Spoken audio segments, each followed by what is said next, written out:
عزیز سامعین کرام، السلام علیکم ورحمۃ اللہ وبرکاتہ۔ نحمده ونصلي ونسلم على رسوله الكريم، اما بعد فاعوذ باللہ من الشیطان الرجیم، بسم اللہ الرحمن الرحیم۔ ان اللہ اشترى من المؤمنین انفسهم واموالهم بان لهم الجنہ، صدق اللہ العظیم وصدق رسوله النبی الامین المتین الکریم، ونحن على ذلك لمن الشاہدین والشاکرین والحمد للہ رب العالمین۔ درود پاک پڑھیں اللہ رب محمد صلی اللہ علیہ وسلم، نحن عباد محمد صلی اللہ علیہ وسلم۔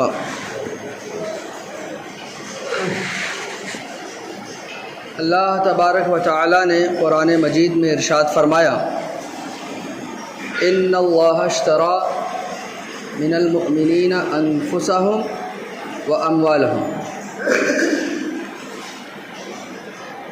اللہ نے مسلمانوں سے ان کی جان اور ان کے مال خرید لیے۔ اللہ نے مسلمانوں سے ان کے جان و مال خرید لیے، بِأَنَّ لَهُمُ الْجَنَّةَ، جنت کے بدلے میں۔ اللہ تبارک و تعالی اپنے بندوں پر کتنا مہربان ہے اور کیسے کیسے انعامات عطا فرماتا ہے۔ چھوٹے چھوٹے کاموں پر بڑے بڑے انعام عطا فرماتا ہے۔ اللہ تبارک و تعالی نے پوری دنیا بنائی، ہمیں بنایا، اور جو کچھ بھی ہے، جو بھی ہم کر رہے ہیں، کما رہے ہیں، کھا رہے ہیں، پہن رہے ہیں، استعمال کر رہے ہیں، وہ سب بھی اللہ کا ہے۔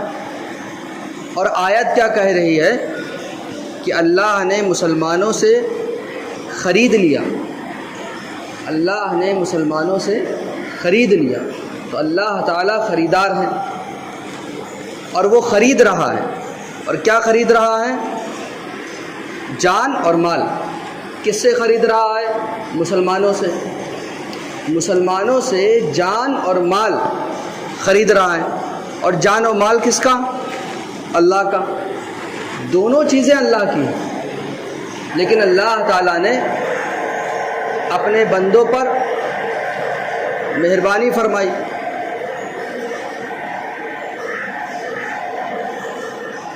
اور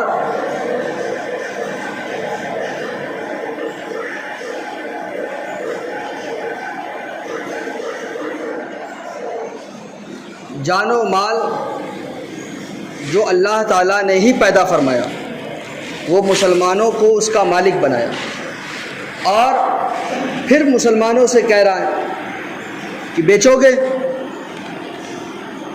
بیچو گے۔ مسلمان بیچ رہا ہے، اللہ خرید رہا ہے۔ کیا بیچا جا رہا ہے؟ جان و مال۔ اب جب کوئی چیز کوئی بیچے گا تو پھر وہ بدلے میں کچھ لے گا بھی۔ تو اللہ تعالیٰ فرما رہا ہے بیچو گے تو بدلے میں ہم تمہیں جنت دیں گے۔ یہ معمولی آیت نہیں ہے۔ اللہ تعالیٰ اپنے بندوں پر کتنا احسان فرماتا ہے، کتنا کرم فرماتا ہے، کتنا مہربان ہے۔ اسی نے دیا، پھر وہ ہمیں دے کے کہہ رہا ہے بیچ دو۔ اب وہ بیوقوف ہی ہوگا تو اتنا بہترین سودا ہاتھ سے جانے دے۔ اور خریدار بھی کون؟ خریدار کے بدلنے سے بھی چیزوں کی اہمیت میں بدلاؤ آتا ہے۔ عام آدمی کا خریدنا اور کسی بڑے آدمی کا خریدنا، دکاندار کی دکان پر کوئی بڑا آدمی پہنچ جائے تو وہ اپنے آپ کو خوش نصیب سمجھتا ہے۔ بلکہ ہمارا چلن یہ ہے کہ اگر کوئی بہت معزز محترم شخص آتا ہے تو اسے ہم یوں ہی دے دیتے ہیں کہ یہ آپ کو میری طرف سے تحفہ ہے، آپ کو پیسے دینے کی ضرورت نہیں ہے۔ لیکن اللہ تعالیٰ یہاں کیا فرما رہا ہے؟ اگر تم یہ مجھ کو سودا کر لو گے مجھ سے تو ہم تمہیں بدلے میں جنت دیں گے۔ تو خریدار اللہ ہو اور اللہ خرید رہا ہو اور اسی کی دی ہوئی چیز جان و مال ہمیں بس بیچنی ہے اور یہ سودا اگر کوئی چھوڑ دے تو پھر اس سے بڑی بیوقوفی کی مثال اور کوئی نہیں۔ تو اللہ تبارک و تعالیٰ نے کتنا کرم فرمایا، کتنا کرم فرمایا کہ ہمیں مفت میں جنت مل رہی ہے، اور وہ بھی جس میں ایک بڑی اہم بات ہے۔ شریعت کا مسئلہ کیا ہے؟ شریعت کا مسئلہ یہ ہے کہ اگر چھوٹی سے چھوٹی چیز بھی ہم نے خریدی یا بیچی تو پھر وہ ضروری ہو جاتی ہے۔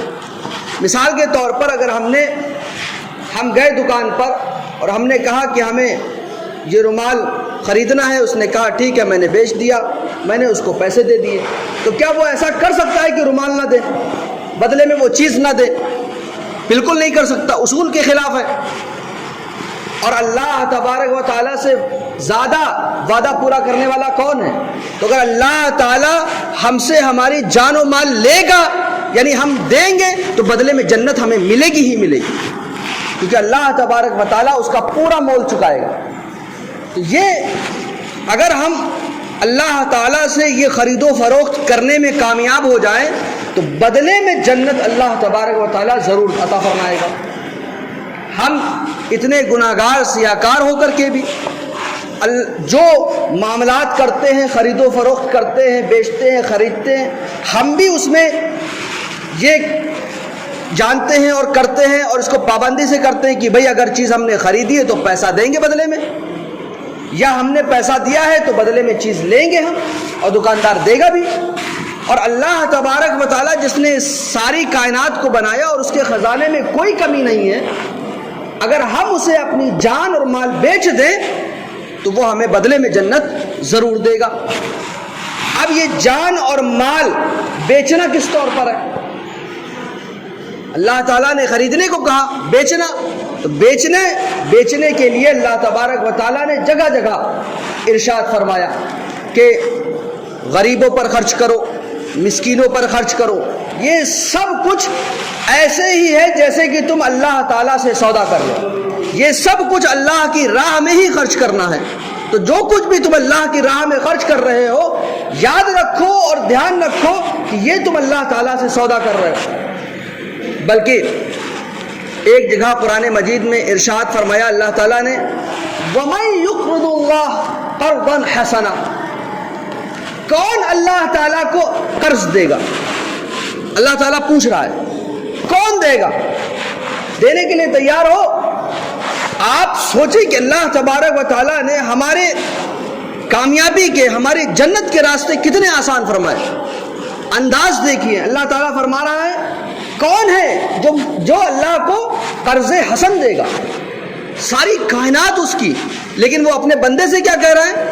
قرض حسن کوئی دے گا؟ قرض حسن اچھا قرضہ۔ قرض حسن کا مطلب یہ ہوتا ہے کہ نیکی کے لیے دیا گیا ہو اور نیکی کے طور پر دیا گیا ہو اور نیکی کے ساتھ دیا گیا ہو، یعنی جس کام میں لگے گا اور جس نیت سے دیا جائے گا نیک ہو اور اس میں ستانا نہ ہو، احسان جتانا نہ ہو۔ تو کون ہے قرض حسن دے گا؟ یعنی اللہ کی راہ میں صدقہ اور خیرات کون کرے گا؟ اسلوب دیکھیں، انداز دیکھیں کہ اللہ تبارک و تعالیٰ نے ہی ہمیں طاقت و قوت دی، اسی طاقت و قوت سے ہم نے کمایا، اور جو کمایا، جو اللہ تعالیٰ نے دیا، اللہ تعالیٰ اس کو کیا کہہ رہا ہے؟ یہ تمہارا، اب بتاؤ قرض دو گے؟ اب یہ ہماری سوجھ بوجھ پر ہے کہ ہم اللہ تبارک و تعالیٰ کی راہ میں خرچ کر کے اس آیت کا فائدہ اٹھائیں یا نہ اٹھائیں۔ بھئی ہم تو یہ نہیں کہہ سکتے کہ ہم اللہ تعالیٰ کو قرضہ دے رہے ہیں، لیکن اللہ تعالیٰ بندوں پر کرم فرما رہا ہے، قرضہ دو گے؟ یعنی ہمارے بندوں پر تم خرچ کرو، یہ قرضہ ہے اور قرضہ چکایا جاتا ہے، اور اللہ تبارک و تعالیٰ قرضے کا پورا حساب دے گا۔ اگر ہم قرضہ دیں گے تو اللہ تبارک و تعالیٰ ہم کو اس سے بہتر ہی عطا فرمائے گا۔ تو یہ دو آیتیں مبارکہ قرآن مجید میں، اس طرح کی بہت ساری آیتیں پڑھیں، اگر سمجھے اور ٹھہر کر کے اسے پڑھتے رہیں تو بہت مزہ آئے گا کہ اللہ تبارک و تعالیٰ نے ہم پر کتنا کرم فرمایا ہے۔ وہ تو نہایت سستا سودا بیچ رہے ہیں جنت کا، ہم مفلس کیا مول چکائیں، اپنا ہاتھ ہی خالی ہے۔ وہ تو بہت سستا سودا بیچ رہے ہیں، بہت سستا.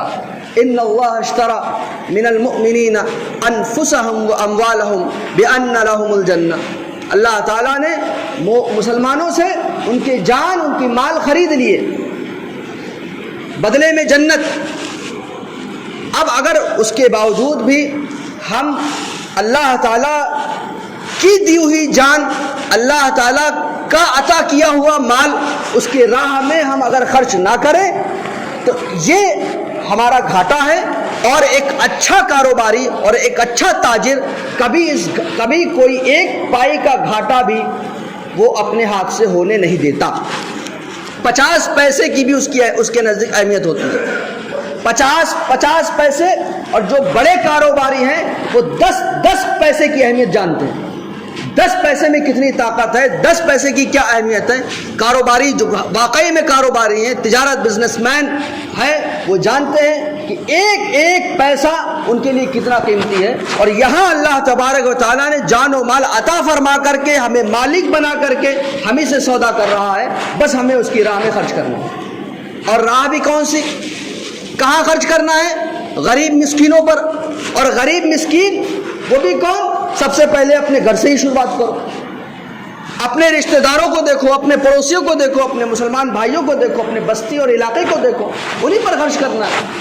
آپ اب اس کو دیکھیں کہ یہاں اتنا بڑا فائدہ ہم حاصل کر سکتے تھے، لیکن ہم نے اپنے آپ کو رسم و رواج میں پھنسا کر کے اور ادھر ادھر فضول خرچیوں میں اڑا کر کے ہم نے اتنا سستا سودا اپنے ہاتھ سے گنوا دیا.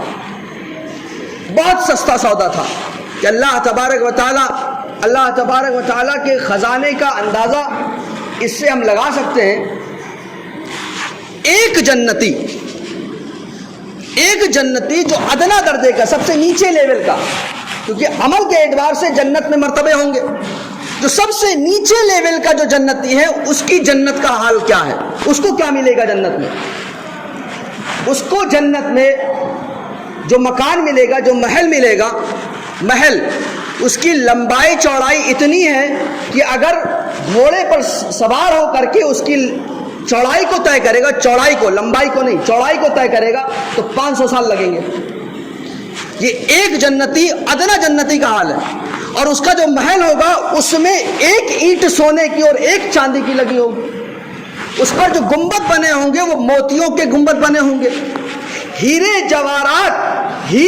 جواہرات پنا لال، یہ جو نام ہم سنتے ہیں صرف نام ہاتھ میں لینے کو جو ہے بہت کم لوگوں کو آیا ہوگا، وہ ایسے ہی کنکر کی طرح زمین پر بکھرے پڑے ہوں گے. یہ ان کی حیثیت ہوگی ہیرے جواہرات کی. اور یہ جو گھاس ہے، جو بڑی ہمیں دنیا کی ہری ہری بڑی پیاری لگتی ہے، یہ وہاں پر جو گھاس ہوگی وہ زعفران کی گھاس ہوگی، جسے آدمی جو ہے بھگو کر کے کھاتا ہے، وہ اس کے پیروں تلے روندی جا رہی ہوگی. یہ اس کی حیثیت ہوگی. ہر جنتی کے محل میں 4 نہریں ہوں گی، اس کے محل کے اندر سے گزریں گی. جو ادنا درجے کا ہے اس کے محل میں بھی 4 نہریں ہوں گی، ایک دودھ کی، ایک شہد کی، ایک پانی کی اور ایک شراب کی. اب یہ شراب میں نے لاسٹ میں اس لیے بولا ہے کہ شراب جب ہم لوگ بولتے ہیں تو یہ جب ہندوستان وغیرہ علاقے میں بولا جاتا ہے تو شراب سے، یا آج کے ماحول میں جو بولا جاتا ہے شراب سے، وہ شراب جس سے نشہ چڑھتا ہے. شراب ایک عربی لفظ ہے. شراب عربی لفظ ہے، اس کا مطلب ہوتا ہے جوس. تو ایک خاص قسم کا جوس تیار کیا گیا ہوگا، وہ وہاں ملے گا. اس کی نہر بہ رہی ہوگی. جیسے ہم یہاں انگور کا جوس یا جو ہے اور مختلف موسمی کا، انار کا جوس نکال کر کے پیتے ہیں، ایسے ہی ہر پینے والی چیز کو شراب بولتے ہیں. اور ہم لوگوں نے اس کو اب استعمال کر لیا ہے، وہ شراب. ایسے بہت سارے الفاظ ہیں جو قرآن و حدیث میں الگ ہیں اور یہاں الگ ہے. جیسے کرسی. اب یہ کرسی جو بیٹھتے ہیں وہ تھوڑی کرسی ہے، وہ کرسی ایک الگ کرسی ہے. اس کرسی کا حال یہ ہے، ایک پایا، اس کے 4 پائے ہیں کرسی کے، ایک پایا سنبھالنے کے لیے 18,000 فرشتے لگے ہوئے ہیں. ایک پایا تب سنبھلا ہوا ہے. وہ کرسی ہے. تو اب ظاہر سی بات ہے دونوں سننے میں کرسی لگ رہا ہے لیکن دونوں میں زمین آسمان کا فرق ہے. اس طریقے سے تو اللہ تبارک و تعالیٰ نے ادنا جنتی کے لیے بھی ارشاد فرمایا تمہیں جنت میں وہ ملے گا جو تم چاہو گے. جنت میں وہ ملے گا جو تم چاہو گے. احادیث طیبہ میں آیا کہ مومن اپنے صوفے پر ٹیک لگا کے بیٹھا ہوگا اور سامنے سے پرندہ گزرے گا. اس کے من میں یہ خواہش آئے گی اس کا بھنا ہوا گوشت مجھے مل جائے اور اس کے ہاتھ میں وہ حاضر ہو جائے گا. اتنی تیز اس نے تمنا کی اور اس کے ہاتھ میں حاضر ہے. وہ کھائے گا, ہڈیاں جب پھینکے گا تو پھر سے وہ پرندہ بن کے اڑ جائے گا. ایسی جنت, اتنا سارا انتظام ایک ادنا جنتی کو بھی ملے گا. ایک ادنا جنتی کو بھی, سب سے کم درجے والے جنتی کو. اب یہ ہمارے اوپر ہے کہ ہمیں اپنے درجے پر کیسے رہنا. اچھا ایک خاص بات جنت کی اور ہے, جیسے یہاں پر کوئی کم مالدار ہے کوئی زیادہ مالدار ہے تو جو زیادہ مالدار والوں کو ہم کم مالدار دیکھے گا تو تمنا کرے گا یار ہمارا بھی ایسا ہوتا. جنت میں ایسا نہیں ہوگا کیونکہ جنت میں غم نہیں ہے. تو ہر ایک کو یہ لگے گا ہماری حالت سب سے اچھی ہے, ہماری حالت بہت اچھی ہے. تو کم والا اونچے والے کو دیکھ کر کے یہ نہیں سوچے گا, یہ اسے غم نہیں ہوگا کہ ہم بھی عمل کرتے تو ہم بھی جو ہے اونچے درجے میں ہوتے. غم نام کی کوئی چیز نہیں ہوگی. ایسا بازار لگے گا, ہر جمعے کو بازار لگے گا, ہر جمعے کو بازار لگے گا. کیا وہاں خریدیں گے, کیا خریداری ہوگی مفت کی, وہاں جائیں گے, وہاں خوبصورت خوبصورت چہرے اور خوبصورت خوبصورت کپڑے, بس وہی خریدنا ہے کہ یہ چہرہ اچھا لگا, یہ چیز اچھی لگی, وہ لے لی اور وہ ہو جائے گا. سب سے بڑا انعام, سب سے بڑا انعام اللہ تبارک و تعالی سارے جنتیوں کو اکٹھا فرمائے گا. فرشتے اکٹھا کر دیں گے اور اللہ تبارک و تعالی اپنے بندوں سے ارشاد فرمائے گا کہ تمہیں جو وعدہ دیا گیا تھا وہ تمہیں مل گیا. اللہ تعالیٰ فرمائے گا کہ جو ہے سب کچھ مل گیا اور بہت زیادہ ملا. تو اللہ تعالیٰ فرمائے گا مانگو, کیا مانگتے ہو. جنت میں ہے اور مسلمانوں سے کہا جا رہا مانگو, اب کیا مانگے, سب تو ہے. تو احادیث میں آیا کہ لوگ علماء کے وہاں بھی محتاج ہوں گے تو لوگ علماء سے پوچھیں گے اب کیا مانگے ہم لوگ. تو علماء فرمائیں گے اپنے رب سے عرض کرو اے رب اب تیرا دیدار باقی ہے, اے رب اب تیرا دیدار باقی ہے. قرآن مجید میں ہے اور احادیث میں ہے کہ ہم اپنے رب کو ایسے ہی دیکھیں گے جیسے ہم چمکتی اندھیری رات میں چمکتا چاند دیکھتے ہیں, 14ویں کا چاند دیکھتے ہیں, ایسے ہی اپنے رب کو دیکھیں گے. اب یہ دیکھنا کس طور پر ہوگا, کس طریقے سے ہوگا, یہ ہمارا رب جانے. جنت میں جائیں گے دیکھ لیں گے, وہیں پتہ چل جائے گا ہاں یہ اس طریقے سے دیکھا جاتا ہے. دنیا میں اس کی مثال نہیں دی جا سکتی, دنیا میں اس کو سمجھایا نہیں جا سکتا. ہاں حضور نے یہ بتایا کہ جیسے تمہیں دقت نہیں ہوتی 14ویں کے چاند کو دیکھنے میں, ایسے ہی تمہیں کوئی دقت محسوس نہیں ہوگی. تم اپنے رب کو دیکھو گے. اور اس سے بڑی نعمت کیا ہے کہ ہم اپنے رب کو اپنی ماتھے کی نگاہوں سے دیکھ رہے ہوں. یہ سب کچھ ایک چھوٹا سا کام کرنا ہے. کیا کرنا ہے, ان اللہ اشترى من المؤمنین انفسهم واموالهم بان لهم الجنہ, کہ مسلمانوں سے اللہ تعالیٰ نے ان کے جان اور ان کے مال خرید لیے, بدلے میں جنت ہے. خریدار کون, اللہ تعالیٰ. بیچنے والے کون, مسلمان. بیچنا کیا ہے, جان و مال. کس کا تھا, اللہ کا. کس کو بیچنا ہے, اللہ کو. بدلے میں کیا, جنت. اب اتنا بہترین سودا ہمارے ہاتھ سے اگر چلا جائے تو کتنا گھاٹا ہے, کتنے گھاٹے کا معاملہ ہم نے کیا اور کتنی بے توجہی بے پرواہی کی. تو اللہ تبارک و تعالی قرآن کی آیت ہے, ہم مسلمان ہیں, قرآن کی آیت ہے اور قرآن کی کے حرف حرف پر ہمارا ایمان ہے. اس لیے یہ یاد رکھنا چاہیے کہ اللہ تعالیٰ سے اگر ہم نے یہ سودا کر لیا, یعنی ہم نے اپنی جان اور ہم نے اپنا مال اللہ کی راہ میں خرچ کیا, تو یہ سودا پکا ہے. اور جنت بدلے میں پکی ہے، کیونکہ خریدار اللہ تعالیٰ ہے۔ اور اللہ تبارک و تعالیٰ آگے آیت میں ارشاد فرماتا ہے، اور ہے کوئی اللہ سے زیادہ وعدہ پورا کرنے والا؟ تو ہم کیا جواب دیں گے؟ کوئی نہیں۔ کون ہے جو اللہ سے زیادہ وعدہ پورا کرنے والا ہو؟ تو اللہ تبارک و تعالیٰ اپنا وعدہ ضرور پورا فرمائے گا۔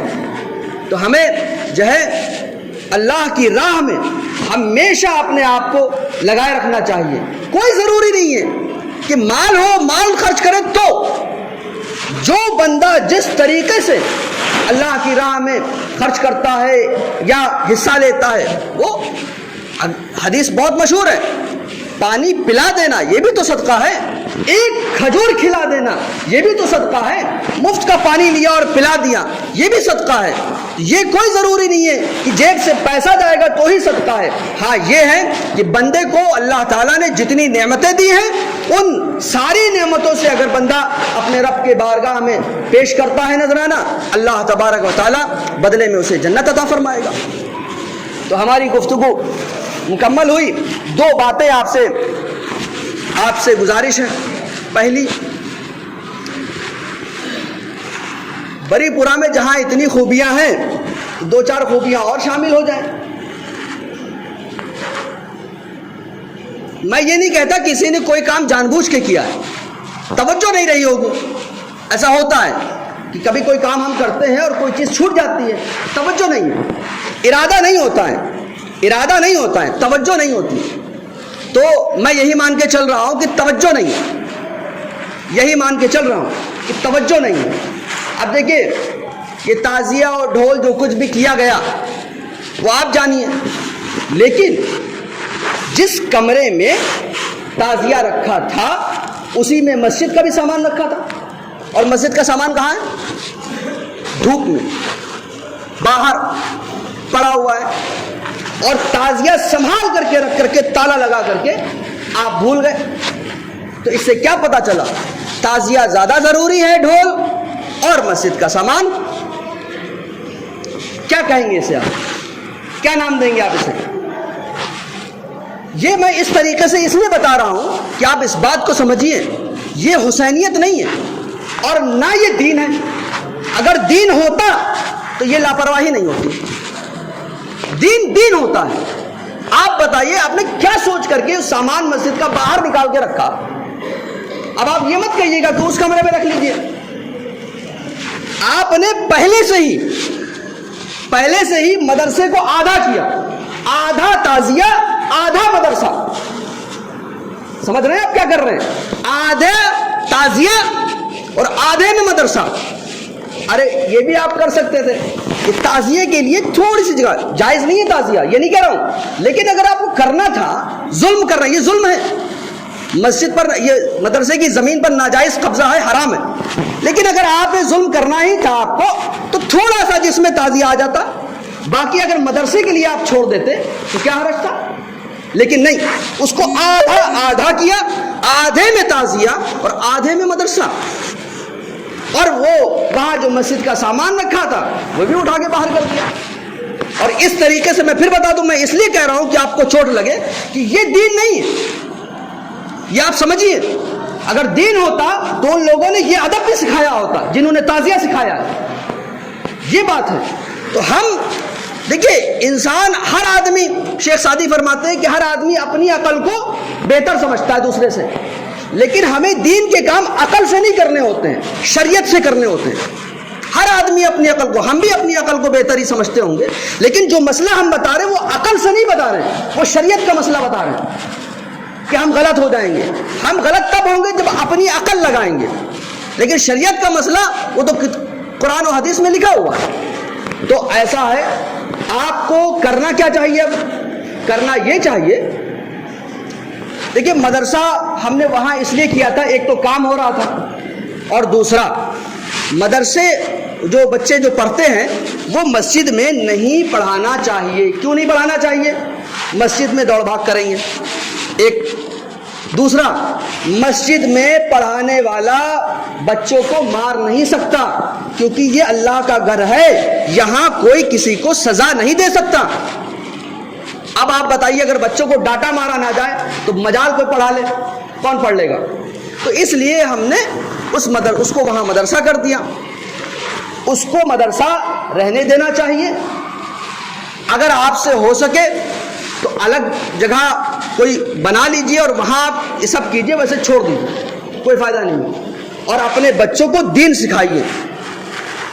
جتنے ایسے لوگ ہیں وہ آپ دیکھیں کہ آپ نے دین کیا سیکھا ہے، وہ اہم ہے.